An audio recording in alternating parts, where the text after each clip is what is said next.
एक दफा का जिक्र है कि एक गांव के किनारे एक गरीब लकड़हारा रहता था। इसका नाम सलीम था।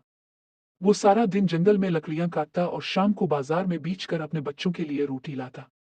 घर छोटा था, कपड़े पुराने थे, मगर दिल बहुत अमीर था। इसकी बीवी अक्सर कहती, सलीम, हम गरीब जरूर हैं मगर सुकून से सोते हैं। सलीम मुस्करा देता।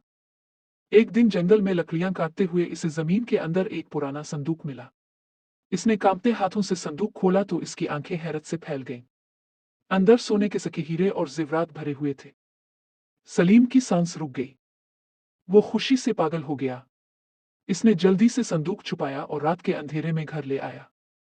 बीवी ने देखा तो खौफजदा होकर बोली, ये दौलत हमारी नहीं, इसे वापस कर दो या किसी अमानतदार के हवाले कर दो। लेकिन सलीम के दिल में लालच जाग चुका था। अब हम गरीब नहीं रहेंगे, इसने जोर से कहा। चंद ही दिनों में सलीम ने बड़ा घर खरीद लिया। नए कपड़े, कीमती फर्नीचर, नौकर चाकर, सब कुछ आ गया। मगर सुकून कहीं खो गया। पहले जो बच्चे बाप के साथ हंसकर खाना खाते थे, अब वो अकेले कमरों में बैठते। बीवी खामोश रहने लगी। सलीम हर वक्त दौलत गिनने में लगा रहता। इसे हर शख्स चोर लगने लगा। रात को सोते हुए भी वो संदूक को सीने से लगा कर रखता। जरा सी आवाज आती तो चौंक कर उठ जाता। एक रात उसके छोटे बेटे अहमद को तेज बुखार हो गया। बीवी रोती हुई बोली, सलीम, जल्दी हकीम को ले आओ, हमारा बेटा जल रहा है। मगर सलीम संदूक के पास बैठा सोने के सिक्के गिन रहा था। सुबह ले आएंगे, इसने बेपरवाही से कहा। रात गुजरती गई।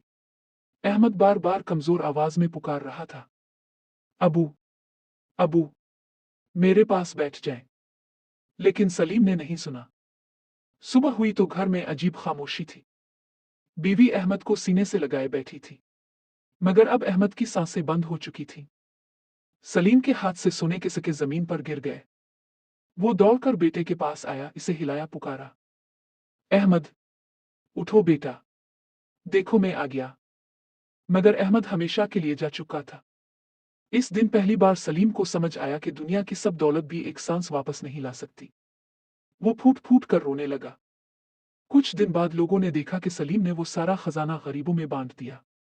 मगर उसके चेहरे की हंसी कभी वापस ना आई।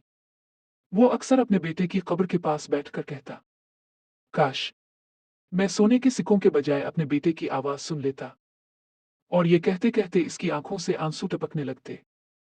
सबक: लालच इंसान से सिर्फ सुकून नहीं छीनती, कभी कभी वो इससे वो लोग भी छीन लेती है जिनके बगैर जिंदगी बेमानी हो जाती है।